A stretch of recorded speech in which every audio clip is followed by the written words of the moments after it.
Hi hello friends, welcome back to Jai Maruti creations. Bigg Boss ಮನೆಯಲ್ಲಿ nomination ಪ್ರಕ್ರಿಯೆಗೆ ಸಂಬಂಧಪಟ್ಟ ಹಾಗೆ ಒಂದು ಆಕ್ಟಿವಿಟಿ ಕೊಟ್ಟಿದ್ದಾರೆ.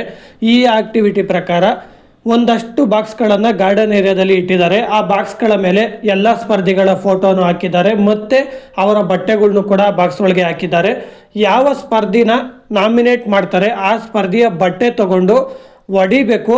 ಆಮೇಲೆ ಯಾಕೆ ನಾಮಿನೇಟ್ ಮಾಡ್ತಾ ಇದ್ದೀರಿ ಅಂತ ರೀಸನ್ ಕೊಡಬೇಕು ಅಂತ ಇರುತ್ತೆ ಈ ಆಕ್ಟಿವಿಟಿ. ಅದೇ ಪ್ರಕಾರ ಧ್ರುವಂತ್ ಅವರು ಅಶ್ವಿನಿ ಗೌಡ ಅವರ ಬಟ್ಟೆ ತಗೊಂಡು ಬಟ್ಟೆಯನ್ನು ಹೊಡೆಯುತ್ತಾ ಅಶ್ವಿನಿ ಗೌಡ ಅವರು ಈ ಮನೆಯಲ್ಲಿ ಫೇಕ್ ಮುಖವಾಡ ಹಾಕಿಕೊಂಡು ಇದ್ದಾರೆ ಅಂದ್ಬಿಟ್ಟು ಅಶ್ವಿನಿ ಗೌಡ ಅವ್ರನ್ನ ನಾಮಿನೇಟ್ ಮಾಡ್ತಾರೆ.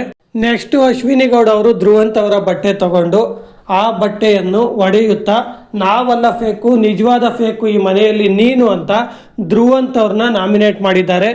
ನೆಕ್ಸ್ಟು ಜಾನ್ವಿ ಅವರು ಗಿಲ್ಲಿಯವರ ಬಟ್ಟೆ ತಗೊಂಡು ಅದನ್ನು ಹೊಡೆಯುತ್ತಾ ಅವ್ರು ಕೂಡ ರೀಸನ್ ಏನಪ್ಪ ಅಂದರೆ ಗಿಲ್ಲಿಗೆ ಚಿಕ್ಕ ಚಿಕ್ಕ ಶೋಗಳಲ್ಲಿ ಆ್ಯಂಕರ್ ಆಗೋದಕ್ಕೆ ಇಷ್ಟ ಇಲ್ವಂತೆ, ದೊಡ್ಡ ದೊಡ್ಡ ಶೋಗಳಲ್ಲೇ ಆ್ಯಂಕರ್ ಆಗಬೇಕಂತೆ. ಅವರು ಆ ಥರ ಲೆವೆಲ್ ತೋರಿಸ್ತಾ ಇದ್ದಾರೆ ಅಂತ ಗಿಲ್ಲಿ ಅವ್ರನ್ನ ಜಾನ್ವಿ ಅವರು ನಾಮಿನೇಟ್ ಮಾಡ್ತಾರೆ. ನೆಕ್ಸ್ಟು ರಕ್ಷಿತಾ ಅವರು ಕೂಡ ಗಿಲ್ಲಿಯವರ ಬಟ್ಟೆ ತಗೊಂಡು ಬಟ್ಟೆನ ಹೊಡೆಯುತ್ತಾ ಗಿಲ್ಲಿ ಅವ್ರನ್ನ ನಾಮಿನೇಟ್ ಮಾಡಿದ್ದಾರೆ.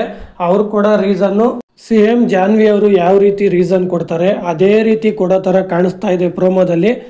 ಏನು ರಕ್ಷಿತಾ ಅವರು ಫುಲ್ ರೀಸನ್ ಕೊಟ್ಟಿದ್ದಾರೆ ಅಂತ ಇವತ್ತಿನ ಎಪಿಸೋಡಲ್ಲಿ ನಮಗೆ ಕ್ಲಿಯರ್ ಆಗಿ ಗೊತ್ತಾಗಲಿದೆ. ಈ ಪ್ರೋಮೋ ನೋಡಿ ನನಗೇನು ಅನಿಸ್ತು ಅಂದರೆ, ಬಿಗ್ ಬಾಸ್ ಮನೆ ಒಳಗಿರುವ ಸ್ಪರ್ಧಿಗಳು ಯೋಚನೆ ಮಾಡುವ ರೀತಿ, ತೆಗೆದುಕೊಳ್ಳುವ ನಿರ್ಧಾರಗಳು ದಿನದಿಂದ ದಿನಕ್ಕೆ ಎಷ್ಟು ಬದಲಾಗ್ತಾ ಇದೆ ಅಂದರೆ, ಹೋದ ವಾರ ಚೆನ್ನಾಗಿದ್ದವರು ಈ ವಾರ ಚೆನ್ನಾಗಿಲ್ಲ, ಜಗಳ ಆಡ್ಕೊಂಡು ಬೇರೆ ಆಗಿದ್ದಾರೆ. ಹೋದ ವಾರ ಚೆನ್ನಾಗಿದ್ದು ಈ ವಾರನೂ ಚೆನ್ನಾಗಿರ್ತಾರೆ, ಅವ್ರನ್ನ ಅವರು ನಾಮಿನೇಟ್ ಮಾಡಲ್ಲ ಅಂದ್ಕೊಂಡಿದ್ದವರು ಅವ್ರನ್ನ ಅವರೇ ಇವತ್ತು ನಾಮಿನೇಟ್ ಮಾಡ್ತಾ ಇದ್ದಾರೆ.